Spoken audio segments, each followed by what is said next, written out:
존경하는 국민 여러분, 정말 고맙습니다. 국민 모두가 잘 사는 나라, 따뜻한 사회, 강한 대한민국을 함께 만들어 나갑시다. 흐린 저녁 하늘을 봐 보이지 않아도 별들은 빛나고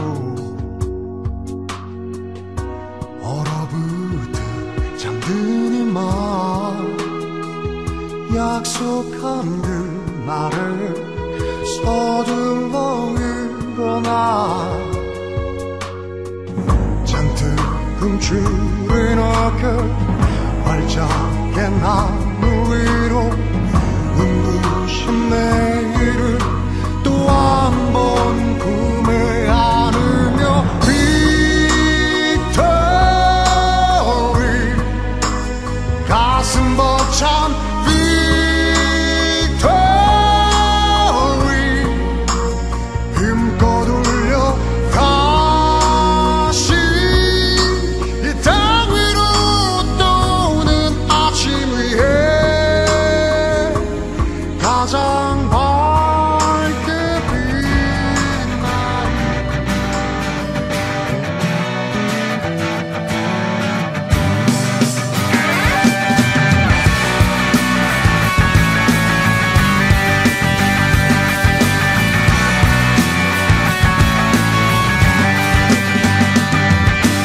다시 잠을 청했지 깰 필요도 없었고 내게는 꿈이 더 변해 많은 꿈을 꿨었고 많은 글을 썼었지 지나쳐 가버렸지만 그 기억들은 잊지만 사실 달라진 건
We actually have an issue right now in Korea. Korea has a law, its translation is sort of like an act to promote information and telecommunication networks.